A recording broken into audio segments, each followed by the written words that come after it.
வணக்கம். வாங்க இன்னைக்கு நம்ம பாரம்பரியமா செய்யக்கூடிய வெண்ணெய் புட்டு தான் எப்படி செய்யறதுன்னு பார்க்கலாங்க. நம்ம வீட்டில் இருக்கிற பொருளை வச்சு இந்த லாக்டவுன் டைம்ல அரிசி வெல்லம் வச்சு நம்ம வீட்டில் இருக்கிறத வச்சே செஞ்சிடலாம். இப்போ அது எப்படி செய்யறதுன்னு பார்க்கலாங்க. இட்லி அரிசிங்க, நம்ம இட்லிக்கு யூஸ் பண்ற பொன்னி அரிசி 5020 எது வேணா யூஸ் பண்ணிக்கலாம். இட்லி அரிசி நான் ஒரு கிளாஸ் அளவுக்கு எடுத்து ஊற வச்சு வச்சிருக்கேன். ஒரு 4-5 மணி நேரம் ஊற வச்சிடணுங்க. இது கடலைப்பருப்பு, ஒரு டேபிள் ஸ்பூன் அளவுக்கு கடலைப்பருப்பு. இது 1 மணி நேரத்துக்கு முன்னாடி நம்ம ஊற வச்சிருந்தோம்னா சரியா இருக்கும். இப்போ நம்ம அரிசியை நல்லா மழமழன்னு மிக்சியில போட்டு நல்லா மைய அரைச்சிட்டு வந்துடலாங்க. இப்போ ஸ்டவ்ல ஒரு கடாய் எடுத்து வச்சிருக்கேன். இந்த கடலைப்பருப்பை நம்ம வேக வச்சிடணும். முன்னாடியே அதை கொஞ்சம் வேக வைக்கிறதுக்கு நான் தண்ணி சேர்த்துக்கிறேங்க. ஒரு 2 டம்ளர் அளவுக்கு, இந்த டம்ளரால தான் நான் அரிசி எடுத்திருந்தேன். இதெல்லாம் இப்போ 2 டம்ளர் தண்ணி விட்டுக்கிறேன்.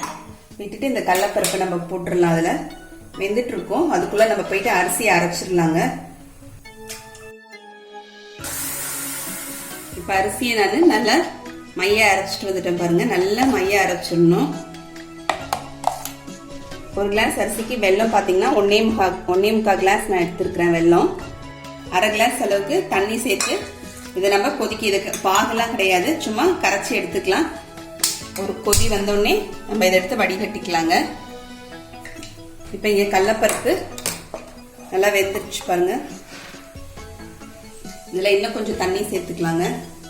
ஏற்கனவே 2 கிளாஸ் சேர்த்துருந்தேன், இப்போ ஒரு 2 கிளாஸ் சேர்த்துக்கிறேங்க. ஒரு 1/4 ஸ்பூன் அளவுக்கு உப்பு சேர்த்துக்கலாம். தண்ணி நல்லா நம்ம கொதிக்குதுங்க. இப்ப இந்த நம்ம அரைச்சு வச்சிருக்க அரிசி மாவை இதுல சேர்த்துடலாம். மாவு கொஞ்சம் தண்ணியாவே இருக்கலாங்க, அப்பதான் நமக்கு ஊத்தி கலக்கிறதுக்கு சரியா இருக்கும். ஒரு கையால ஊத்திக்கிட்டே ஒரு கையால கலந்து விட்டுட்டே இருக்கலாம். இந்த மாதிரி நல்லா நம்ம ஊத்திட்டு கைவிடாம கலந்து விட்டுறணுங்க. இல்லைன்னா கீழே போயிட்டு பிடிச்சுக்கும். இங்க இந்த பக்கம் வந்து நம்ம வெல்லம் வச்சிருந்தோம்லங்க, ஒரு கொதி வந்துருச்சு. நல்லா ஆஃப் பண்ணிடுறேன் நான். நம்ம விட்டுருக்க மாவு கொஞ்சம் நல்லா வேகணுங்க. வெந்ததுக்கு அப்புறம் தான் நம்ம வெல்லம் சேர்க்கணும். வெண்ணெய் புட்டு நைட்டே கலந்து இது மாதிரி செஞ்சு வச்சிருவாங்க. செஞ்சு வச்சுட்டு நமக்கு எந்த பாத்திரத்தில் வேணுமோ ஒரு பவுல் எதுலையாவது ஊற்றி வச்சிருவாங்க. ஊற்றி வச்சுட்டு அதை அப்படியே விட்டுட்டோம். ஆறுனதுக்கு அப்புறம் அதை மூடி வச்சுட்டோம்னா, சூடோட மூடிட்டா மேலே தண்ணி விட்டுடும். ஆறுனதுக்கு அப்புறம் மூடி வச்சுட்டு காலையில எழுந்து இதை பிரேக்ஃபாஸ்டா கூட சாப்பிடுவாங்க. அப்பெல்லாம் இந்த மாதிரி நம்ம தொடர்ந்து கைவிடாம நல்லா கலந்து விட்டுருக்கணுங்க. இப்போ மாவு நல்லா வெந்துருச்சுங்க. கையில பவுல்ல ஒரு தண்ணி வச்சுக்கலாம். வச்சுட்டு அதில் கையை நினைச்சிட்டு மாவுக்கு மேலே அப்படி வச்சு பார்த்தோம்னா கையில மாவு ஒட்டாதுங்க. இப்போ நம்ம வெல்லம் சேர்த்துக்கலாங்க.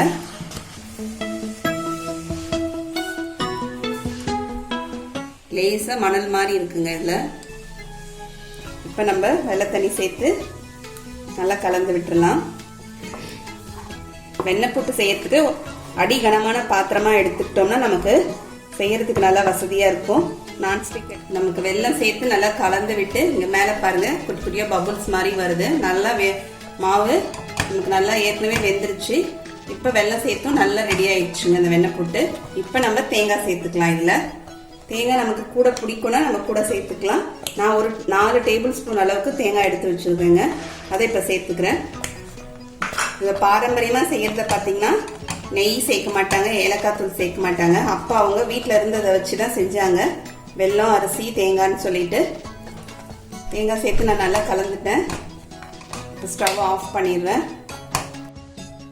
இப்போ நமக்கு தேவையான பவுலில் இந்த மாதிரி ஊற்றிக்கலாங்க. ஊற்றிக்கிட்டு நமக்கு கொஞ்சம் சூடாக வேணும்னாலும் கொஞ்சம் வெதுவெதுப்பா சாப்பிட்டுக்கலாம்.